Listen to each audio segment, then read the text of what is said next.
शुक्रिया मंत्री जी। ये 2 प्रश्न आपने जो उठाए उस पर मैं आऊँगा। लेकिन उससे पहले मैं एक आर्थिक विषय की तरफ जाना चाहता हूँ। आम तौर से राजनीति जो है वो अर्थशास्त्र पर भारी हो जाती है। तो जी, जी। आप ये देखिए कि पिछला जो सप्ताह था, ये प्राण प्रतिष्ठा आज खत्म हुई है, लेकिन ये 1 हफ्ते पहले शुरू हुई थी। और ये कहा जा रहा था कि अब जो है वो एकदम भारत में खुशहाली आ जाएगी।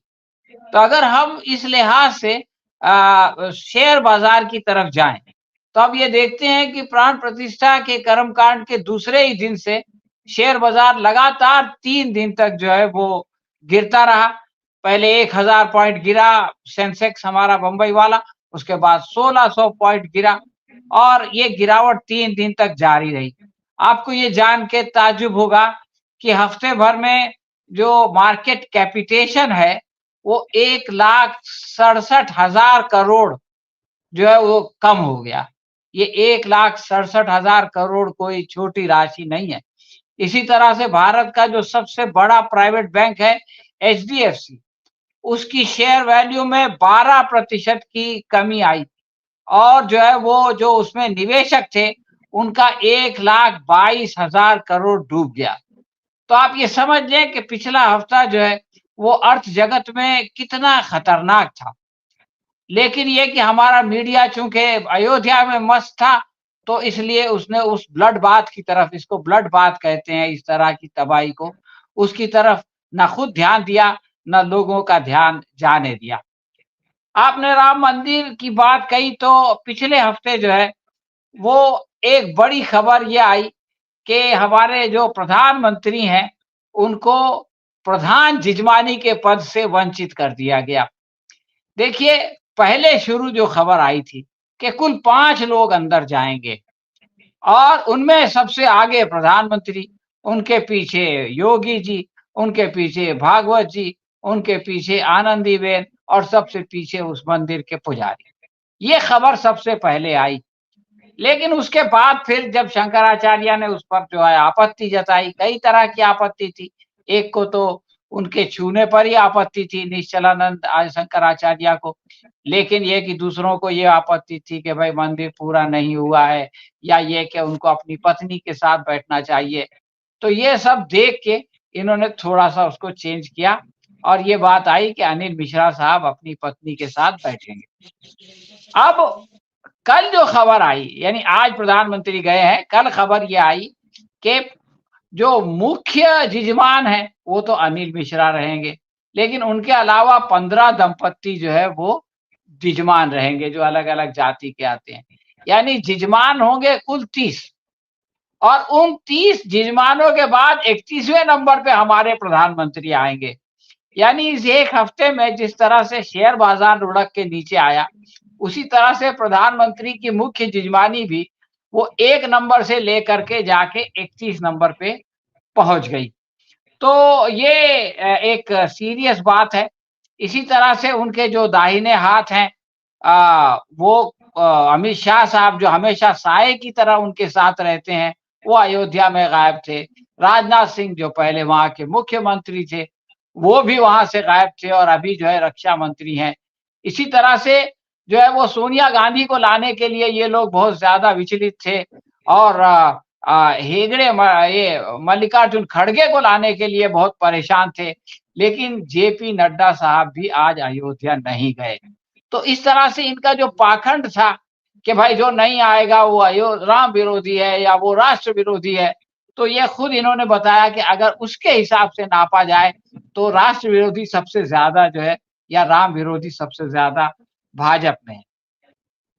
इस मौके पर मैं एक और बात कहना चाहता हूँ कि आखिर मोदी सरकार को ये इतना बड़ा आयोजन करने की, इतना बड़ा इवेंट मैनेजमेंट करने की ज़रूरत क्यों पड़ी? ये लोग 2014 में आए थे ये कह के कि साहब हम सबका साथ, सबका विकास करेंगे। लेकिन 5 साल सरकार चलाने के बाद इनकी समझ में आया कि ये विकास करने की क्षमता हमारे अंदर नहीं है, हम इस देश का विकास नहीं कर सकते। तो फिर इन्होंने अपना पटरी बदली, फिर उन्होंने सर्जिकल स्ट्राइक की बात की, फिर उन्होंने कश्मीर की बात की, फिर उन्होंने राम मंदिर की बात की, एनआरसी की बात की। तो ये दरअसल इनकी विफलता है जो इनकी समझ में आ गई 5 साल बाद। और आज जो ये आधे अधूरे मंदिर का प्राण प्रतिष्ठा करा के सारे शंकराचार्य और दूसरों की मर्जी के खिलाफ अगला इलेक्शन जीतना चाहते हैं। तो ये एक चीज़ है इस प्राण प्रतिष्ठा के ताल्लुक से, जो कि हमको समझना चाहिए कि इसकी केवल शंकराचार्य नहीं, बल्कि हिंदू महासभा भी, जो कि आप कह सकते हैं कि जनसंघ की जननी थी, उसने भी जो है वो इसकी मुखालिफत की। इसके अलावा एक और बात है कि जो समाज के अंदर जात-पात का भेदभाव है, जिसको के संघ परिवार ये दावा करता है कि हमने उसको खत्म कर दिया है। इस प्राण प्रतिष्ठान के दौरान जो वीडियो आज चल रही है, उससे ये बात समझ में आया कि ये जो जात-पात की भेदभाव है, ये अब भी मौजूद है और इस प्राण प्रतिष्ठा ने उसको जो है वो ला करके सबके सामने पेश कर दिया। एक और खबर मैं वो बिल्किस बानो के पास जाने से पहले एक खबर की तरफ आपका ध्यान आकर्षण करना चाहता हूँ। वो है कि इन्होंने 2 दिन पहले सुप्रीम कोर्ट के उन 5 जजों को आमंत्रित किया, जिन्होंने के राम मंदिर को वो जगह देने का फैसला किया था। ये बात सभी लोग जानते हैं कि वो फैसला जो है वो तथ्यों के आधार पे नहीं, बल्कि आस्था के आधार पर किया गया था। तो इनको ये उम्मीद थी कि ये चारों लोगों को इन्होंने खूब नवाज़ा भी है। एक को जो है वो संसद का राज्यसभा का मेंबर बना दिया, दूसरे को गवर्नर बना दिया नज़ीर को और बोबड़े साहब को जो है इन्होंने ये बना दिया, क्या बोलते हैं 2 यूनिवर्सिटी का कुलपति बना दिया। इसी तरह से आप ये देखें कि जो चंद्रचूड़ साहब को चीफ जस्टिस बना दिया और जो भूषण साहब हैं, उनको इन्होंने सीएलएपी का मुखिया बना दिया। तो इनको ये उम्मीद थी कि चूँकि इनको नवाज़ा भी गया है, इनाम भी दिया गया है और इनकी आस्था भी है, तो ये लोग आएँगे। लेकिन आपको ये जानकर ताज्जुब होगा कि अशोक भूषण के अलावा चारों ने जो है वो वहाँ जाने से इनकार कर दिया। किसी ने कहा कि मुझ चंद्रचूड़ साहब ने कहा कि भाई मुझको तो कोर्ट में रहना चाहिए। नज़ीर साहब ने कहा कि इसकी कोई पहले से ज़िम्मेदारी है और वो गोगोई साहब आसाम में बैठे हैं, कुछ जो है वो कल्याणकारी काम कर रहे हैं। इसी तरह से आप ये देखें कि ये जो बात खुल गई कि आस्था-वास्ता का कोई मामला नहीं था, या तो वो दबाव था या लालच था, जो भी था। अगर आस्था होती तो वो पाँचों लोगों को निमंत्रण के बाद वो आते। अब बिल्किस बानो पे आते हैं। देखिए नियति का न्याय कैसे होता है। 14 अगस्त को यानी अ, स्वतंत्र दिवस की पूर्व संध्या पर इन लोगों ने बिल्किस बानो के जो मुजरिम हैं, जो कल्प्रिट्स हैं, उनको जो है इन्होंने आज़ाद किया और उसका जो है वो गुजरात चुनाव में बहुत बड़ा फ़ायदा उठाया। लेकिन ये मामला सुप्रीम कोर्ट में चला, बिल्किस बानो इससे उसने हिम्मत नहीं हारी, उसने अपनी जंग जारी रखी और फिर उनके बारे में सुप्रीम कोर्ट का फैसला आया कि उनको दोबारा जेल जाना पड़ेगा।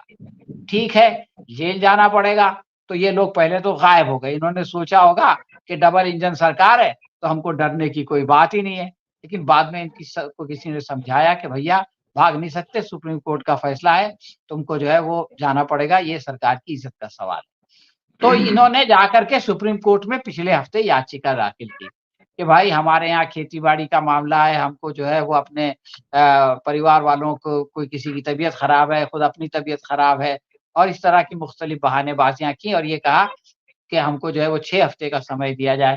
एक ने कहा कि हमको 10 हफ्ते का समय दिया जाए, यानी 11 में से 10 लोग सुप्रीम कोर्ट पे गए। सुप्रीम कोर्ट ने इस बार फिर ये अच्छा काम किया कि फ़ौरन इस मामले को उठाया, कोई तारीख नहीं दी और ये कहा कि ये जो आधार बताए जा रहे हैं, ये सरासर गलत हैं, इनमें कोई दम नहीं है और आपको जो है, वो जो 15 दिन का समय दिया गया है, वो पूरा होने से पहले जो है वो दोबारा जेल में जाना पड़ेगा। अब आप देखिए कि ये लोग 22 तारीख को यानी 22 जनवरी को एक बहुत महान दिन बना रहे हैं और उसकी पूर्व संध्या पर, जैसे 15 अगस्त की पूर्व संध्या पर वो छूटे थे, वैसे 22 जनवरी की पूर्व संध्या पर वो सब के सब 2 गाड़ियों में जाकर के जेल में जमा हो गए। तो जहाँ ये खबर आई कि प्रधानमंत्री जो है वो अयोध्या जा रहे हैं प्राण प्रतिष्ठान के लिए, उसी के साथ ये खबर भी आई कि बिल्किस बानो के जो अपराधी हैं, जिनको के गलत तरीके से कोर्ट को धोखा देके, ये सुप्रीम कोर्ट का कहना है कि गुजरात सरकार ने कोर्ट को धोखा दिया और जो है वो उनको छुड़ाया।